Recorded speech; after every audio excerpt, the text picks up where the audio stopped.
sallallahu alayhi wa sallam, that is to give open and sound witness, nothing is worthy of worship except Allah, His one alone with our prophets and associates, and also give open and sound witness that Prophet Muhammad sallallahu alayhi wa sallam is the slave servant messenger and seal of the prophets, peace be upon the prophet, upon his descendants, upon his companions, and upon the righteous throughout the world, and peace be unto you. Assalamu alaikum.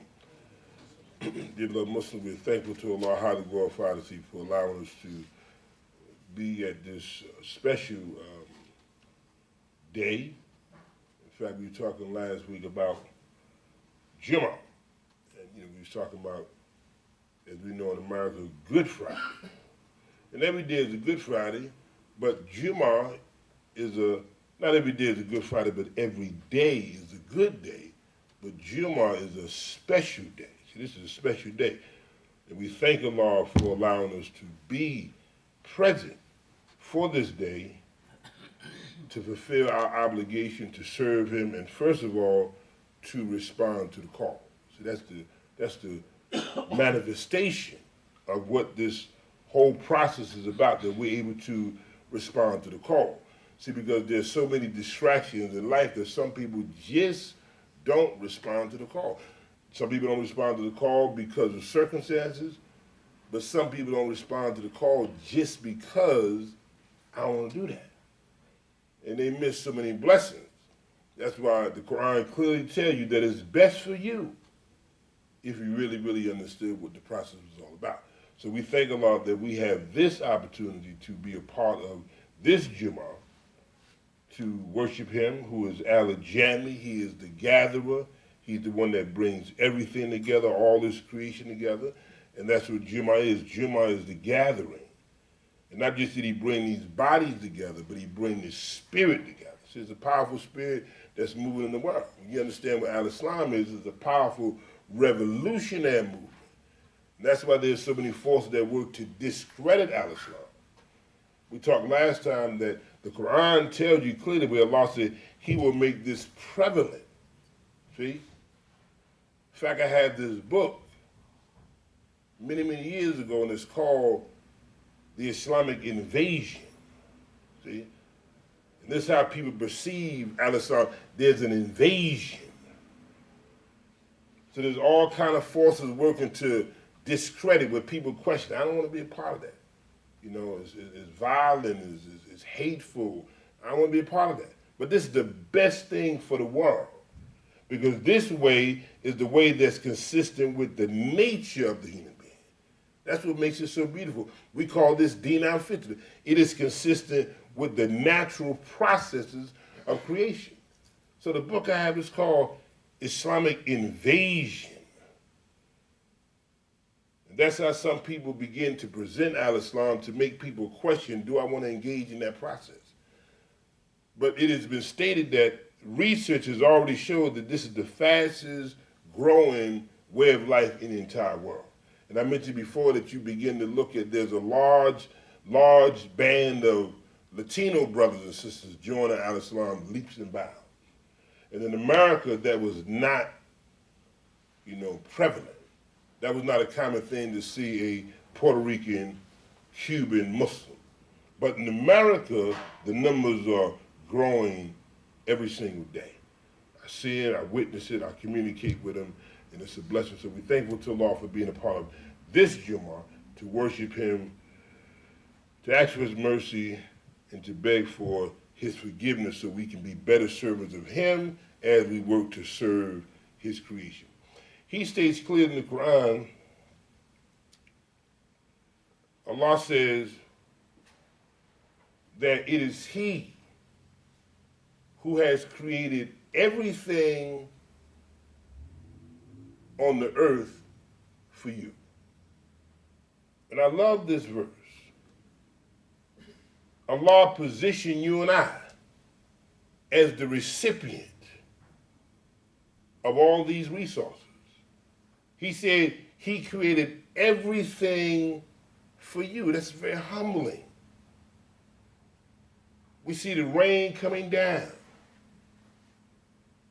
The brother mentioned to me, replenishes the earth. The rain comes down. Allah said He sent rain down to give life to a dead earth. He also said that he created everything from water. And we're taking in the water, we're taking in the liquid, even though we may not consume it drinking. If everything is made from water and the water comes down and it goes into the vegetation, when you put the vegetation in the body, you're consuming water. That's why you find if you juice, you find that whole apple turns into liquid. Because you're consuming water. And if you drink more juice, that means you need to drink less water because you're drinking the water that's contained in that juice. He said he created everything from water. So the rain that comes down is a blessing from Allah. When you understand what it does for your body.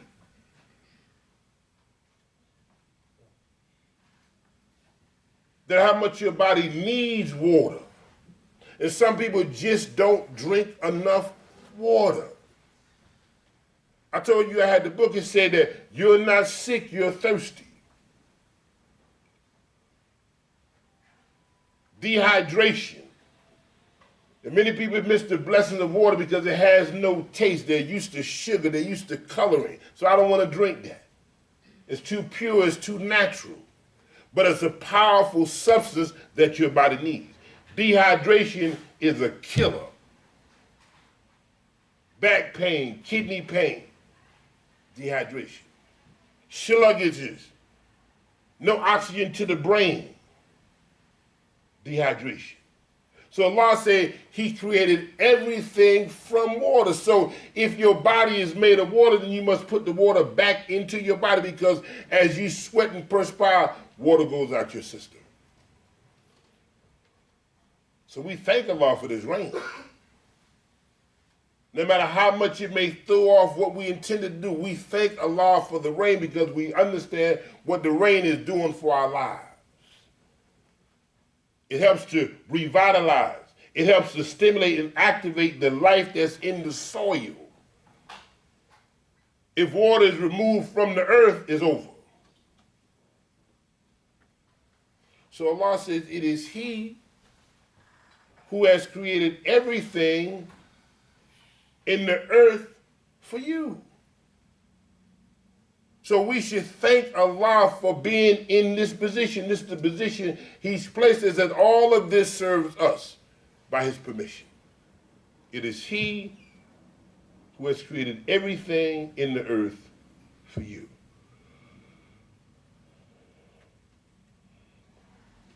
I'm reading the Quran where Allah talks about food.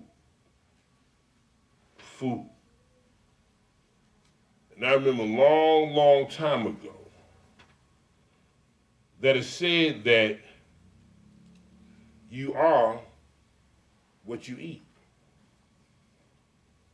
See, most people don't understand the power of food. And they've just been consuming almost anything. If it's made, I can eat it. Even for the Muslim, if it's not pork, I can eat it. Not only can I eat it, but I can eat all of it. Where you can go into gluttony, where there's overconsumption. And then the quality of the food you're eating is not good for you. So it's not just about the food, but the quality of the food. So Allah says this here clearly in the Quran. He says,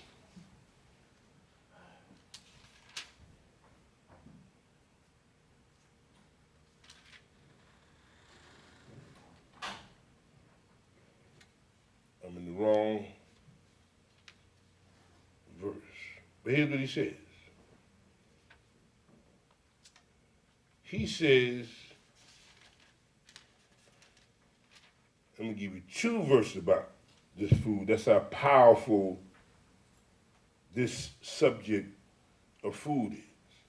And how oftentimes we don't even think about it. If it's not pork, I'm going to just eat it, and it doesn't matter how much I eat. But Muhammad the Prophet sallallahu alaihi wasallam, he said that when you eat, a third water, a third air, and a third food. A third water, a third liquid, a third air, and a third the food that you eat. And you'll find some people, I mentioned to you about gluttony, you'll find some people, it's just over consumption, and they wonder why they become sick. They wonder why they have clogged arteries. They wonder why obesity becomes a big issue. See, the Muslim understands the power of discipline. And he understands that he can't allow the fork to move him quickly towards his grave. And then Shaitan operates through food because food is associated with your urges, appetites, and your drive. Here's one verse Allah says, first, O people, eat of what is on the earth, lawful and good, and follow not the footsteps of the devil, for he is to you a clear enemy. What's interesting about this verse is not just that the food is lawful, but it has to be good. It's halal and it's tayyib. It's permissible, but it's of the best quality. And the reason why Allah said it has to be of the best quality because what you consume is making up the cells in your body. And people wonder, why do I feel so bad? Why do I feel sluggish? Why I'm in pain? Why have all these health challenges? What have you been putting into your system? Because whatever you've been putting into your system is shaping your body. So Allah says that the food you eat, it should be halal and tayyib. And then he says, and after you understand the food, and follow not the footsteps of the devil, for he is to you a clear enemy. Now this verse, Allah, he showed the connection of the relationship with the devil and your food. You see all these foods that have no seeds. You know, the whole idea of genetic modified food, that these foods have been made in laboratories. These foods have all kind of colors and dyes in them. And research has shown that many of those dyes have led to cancer. So Allah says that the food must be lawful and good. Not just lawful, not just halal, not just permissible, but it must be of the highest quality because whatever you put into your body is making your body. So he says, and follow not the footsteps of the evil one, of Shaitan, for he is a clear enemy to you. Shaitan works through food to destroy your life. That's why a wise man, many years ago, a wise man named the Honorable Elijah Muhammad wrote a book called How to Eat to Live. You just think about that, how to eat to live. See, most people don't know how to eat to live. They just consume without being aware of what their consumption is doing for them. So then Allah goes on to say about the food, he says, listen, oh, you believe, eat of the good things that we have provided for you, and be grateful to Allah if it is him that you worship. See, be grateful for the food he gave you because that food is giving you the fuel to sustain your life. As you journey through life, as you move towards your destiny, you need the right fuel. Whatever car you have, when you go to the gas station, you tell them what kind of fuel you want. Unleaded, you know, you need diesel. I don't know all the other names. But there's certain gas, there's a certain type of fuel that's needed for a specific car. And if you put the bad fuel or a certain type of fuel in the wrong vehicle, it can jam that vehicle up. So Allah tells us, this machine here, called human body, it needs a certain quality of fuel to function effectively. Now he said you have to be conscious that the devil works through your food. They've shown, research have shown how they manufacture food. Shoot the fuel up. I mean, listen, I seen a chicken. Chicken was this high. You ever seen a chicken that high? A chicken. Chickens are usually small. Just like a human being, if you give that human being steroids, that human being blows up. But then they've also showed because of the steroids that went into that human body, some of them became consumed with brain cancer. That's why they had the mad cow disease. And the toxins that was in that cow was now becoming a part of your body. And it was wiping people out. So Allah said you have to recognize that the devil is working to wipe you out through the food that you consume. So he tells us to be conscious of the mission of the devil as it relates to what you put into your body. So Muhammad the Prophet said that the food you eat, third water, third liquid, third air, third the physical food so that you're not, weighed down. You eat a meal and then you can't move. That's not good.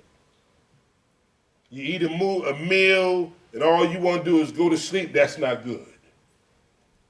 You will find in the Quran where Allah talks more about vegetation and fruits than anything else. Why? Because the live food is going to produce life in your body. Live food means the vegetation, the fruit, the olives that he talks about, the pomegranate that he talks about. And all of these foods have healing properties within them. He talks about the garlic, what it does for your system in terms of your immune function, cardiovascular, what it does to move and pump your heart and get blood to flow through your system. He said, eat of the lawful and good things of the earth. Because really you are what you eat. So the title of the book alone, just How to Eat to Live, most people don't know how to do that. They just eat, and eat. And then they wonder why they're sluggish. They wonder why they feel that their body is just not, it's just not normal. I'm being drained of the energy in my body. Have you ever eaten a meal and that meal literally drains you? You eat a certain meal and it affects your thinking. My mind is it's not flowing and functioning the way it used to be because I just ate that meal, and that meal now is affecting and influencing the oxygen that's moving through my body. So Allah says, eat of what is on the earth lawful and good, and do not follow the footsteps of the evil one. See, the devil is going to move you away from that which is best for you. And then he says that, and Shaitan is your clear enemy. Oh, why is it clear enemy? There's no doubt about it that you have an enemy. And your enemy is working through what you see as being just an easy thing to do, just to eat. There's more hospitals being built today than ever before. I've never in my life ever seen as much campaigns of advertising of hospitals on the radio and the television ever in my life. You know why? Because there's a certain group of people who profit from you being sick. There's a joke of a man who was a doctor who went on vacation. And he left his son in charge of his practice. So when he left and his son became the physician that was on call, the son said, I'm going to work to get these people well. I don't want these people to be sick. I'm going to help them to get better. I want them to feel better. I'm going to show them what they need to do to get their lives function at a higher state. So when the man started working on them, tell them what to do, shouldn't do this, shouldn't do that. I don't want to see you next month. I hope you change and use this diet and you'll feel better. So at that time, people start feeling better. They don't go to the doctor. They go to the doctor most of the time when they're feeling bad, not that I'm feeling good. So the people start getting better.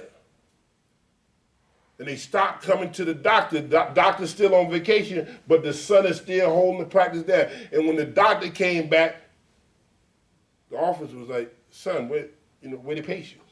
He said, Dad, I helped to get them better. They don't need that. No, he said, no, you can't do that. You can't do that. If you do that, you can't drive that car you have. See, if you do that, you can't have that nice home if you get the people well. See, there's a certain group of people that work to keep you sick. I'm not saying all doctors bad. I'm not saying that at all. I'm just giving you the picture that there's a certain group of people who work to keep you ill. Because if you get well, they're almost out of business. So once you get well, you just need to see a doctor for check up to see where I'm at. I want to just know where I'm at. But Allah wants us to be well, so he says that eat of what is good and lawful. Not just what's lawful, but it has to be of the highest level in terms of quality because it's going to shape your body. All this fast food wiping you out. Salt, pepper, not salt, pepper, sugar, wiping you out. Those twins right there. High blood pressure, diabetes. See, Allah wants us to have a better lifestyle. That's one of the reasons why we fast. To give the machinery in our body a chance to rest so it can become restored and we can begin to release the toxic buildup that's in our system. See, the machinery in your body needs a rest just like your car. If you run that vehicle non-stop, overheating, no gas, you got to give it a break. You got to allow it to rest so it can be restored.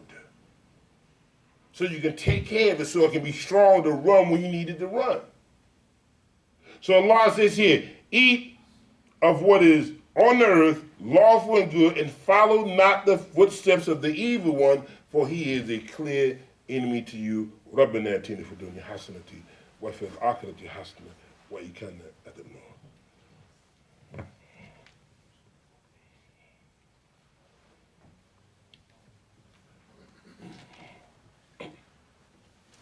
Yeah, assalamu alaikum. Yeah, so what we consume is very, very important. So we mentioned Ramadan, because Ramadan is, inshallah, on his way. And every Ramadan, that month, is different. But that month is really preparing us to be better human beings. So we can go through the process of cleansing, going through the process of really resetting our lives. You know what a reset is? A reset is you take it back to zero, a restart. That's how powerful a reset is.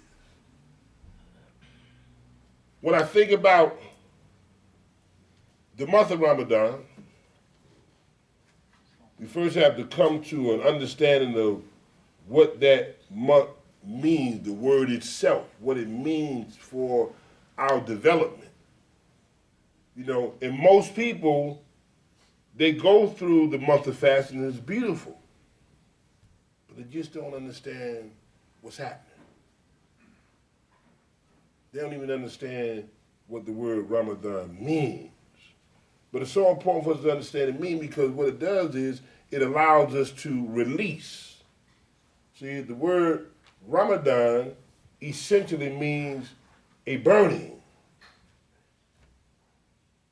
a purification process. The word itself, burning, you're burning off. You're releasing the toxins that we've been talking about. You're releasing the greed, the anger. You're releasing the stinginess. You go there much, you're burning off arrogance. Because this is a spiritual reset. We're going within. That's why the whole idea of itikaf, you're going within. Prophet Muhammad removed himself from, sallallahu alaihi wasallam, the darkness of the environment he was in. And he went to the cave and cried out to Allah for help. When he saw the condition of his people, he literally saw the condition of the world. That man was living in utter darkness. He was ignorant, not just ignorant information, but he was ignorant of the guidance of Allah. So much that Allah said, Muhammad the Prophet, did not we find you wandering and gave you guidance?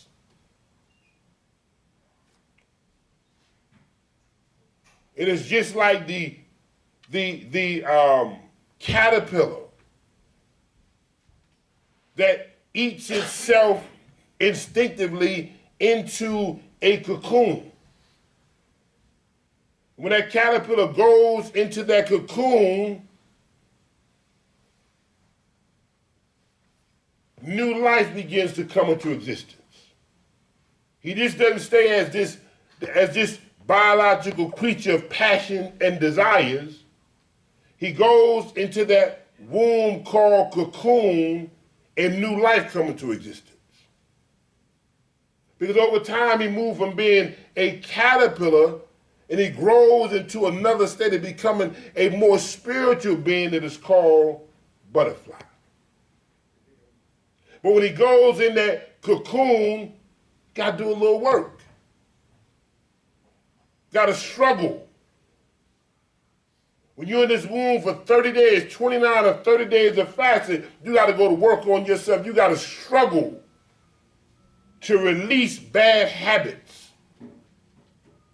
That's why Muhammad the Prophet said, peace be upon him, Allah has no need for you to not do it food if you still have bad character, abusing people, disrespecting people. This is about you working on developing your internal life. The highest expression of this spiritual being. So that caterpillar is in that womb called cocoon and it struggles because new life is taking place. And there's a story of this little boy who saw the caterpillar, so the butterfly trying to make his exit out of that womb. The butterfly was now working to break free. The wings was breaking through the womb of confinement for development. The little boy said, I don't like to see this, this little creature trying to struggle. I'm gonna help him out. So the little boy took his knife out and he cut the cocoon up so that the butterfly can soar. You know what happened? Once he interrupted the process of the struggling to break free, the butterfly was crippled. Can't fly. Because struggle is necessary for growth. So once he interrupted the process of struggle, the wings are not developed. The wings are developed by by going against the other force that had it contained. So Allah said, here's how you break free. You struggle. And as he struggled, he's developing them wings. And once that little boy clipped, that cocoon is over. Can't fly now. Wings are weak. Dies. Because the butterfly soars and it flies. But if its wings not developed, it's not strong enough for it. And we're going this month for 29 or 30 days, we're going an internal struggle with Muhammad, the Prophet, sallallahu alaihi wasallam. He said that the greatest jihad, the greatest struggle is against yourself. That you got to go inside yourself and struggle so the best of you can come forth. So we got 29 or 30 days of following a clear prescription that Allah has laid out for our development, to help us to grow internally, spiritually. We can have some spiritual maturity. We can get rid of the toxins. We get all those things that's blocking the flow of the goodness that's coming from our own bodies. That's why in the month of fasting, we have what is called Siyam. Within the month of Ramadan, we have what is called Siyam. We talked last time what Siyam fundamentally means to stop. See, most people just don't know how to stop. They just keep going. They don't understand the power of following law. See, if you don't follow law, you're going to have problems. And Allah said, here's the law. The law says within these 29 or 30 days, this is what you do and what you don't do. And when you follow this law, you get better. And the fundamental, powerful principle within this month is just being able to stop. You know that's what Siyam means? Siyam means to stop. Fasting means to halt. Hold up. Don't do this anymore. For this moment, you have power. You're realizing your power. See, many people operate in the world feeling powerless. They don't believe that they can stop doing the things that they're doing that's really working against them. So Allah wants us to stop. Why? So we can get better, so we can build up the strength. Because when we come out of that womb, we're going into a whole new world. A world where he says, and follow not the footsteps of the devil, for he is to you a clear enemy. Like Muhammad the Prophet said that when you enter this month of fasting, month of Ramadan, Shaitan is locked up. Do you think that Shaitan is locked up in the world, or you lock him up? See, just as much as when you're fasting, Shaitan is still working, but it doesn't operate in your world. Because you understand, stop, you got power over your urges. Because Shaitan is working through your appetite. He's working through your passions and desires. So you develop the spiritual strength, you can say stop and feel comfortable. And you can be in the midst of Shaitan's influences and it won't penetrate your life. And it won't penetrate your life because you're working to develop taqwa. Muhammad the Prophet sallallahu alaihi wasallam, he said that fasting is a waqiyah, fasting is a shield.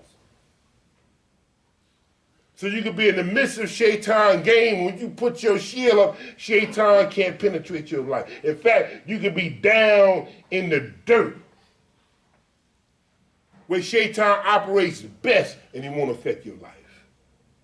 Because you understand, Allah said that you have a clear enemy. When you are aware of your enemy can't penetrate you. Why? Because you got your shield up. Fasting is a shield. And you understand once you put your shield up, then whatever comes at you, your shield stops it from penetrating. So 29 or 30 days of working on this ideal of being able to stop and then start all over again. In fact, a good friend of mine wrote a song that says that. I mentioned that to you before. And in the song, the lyric says, I only stop so we can start all over again.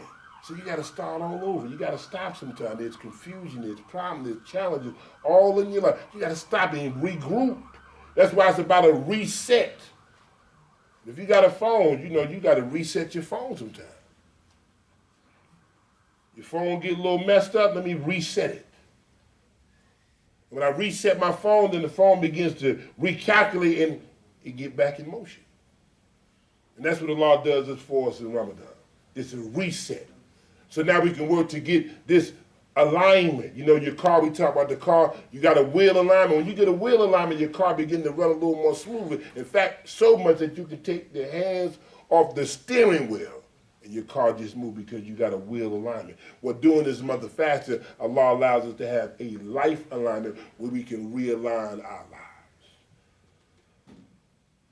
So fasting is a powerful discipline that helps us to grow, evolve, and become better. I leave you with the saying of Muhammad the Prophet, sallallahu alaihi wasallam. He said that travel, he said, be in this world as a traveler. So we on this journey.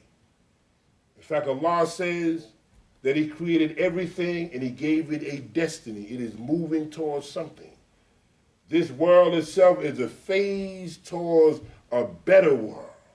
And on this journey, we're going to have some distractions. And on this journey, we got to have the discipline to stop. If we don't have the discipline to stop on this journey, it can be all kind of accidents. That's what happened in the world. People moving on their little journey, on their little path, but they don't stop. There's nothing but chaos. And we understand we have the capacity on this journey to just halt. And now on this journey, we got to get the right fuel. So you can't travel effectively if you don't have the right fuel. So we understand we got to put the right fuel in our bodies on this journey towards our destiny. He said, be in this world as a traveler. And the traveler knows sometimes you got to stop. Before they let a truck driver drive forever, until the truck drivers start having accidents because they was tired. And the traveler has to take a break, refuel.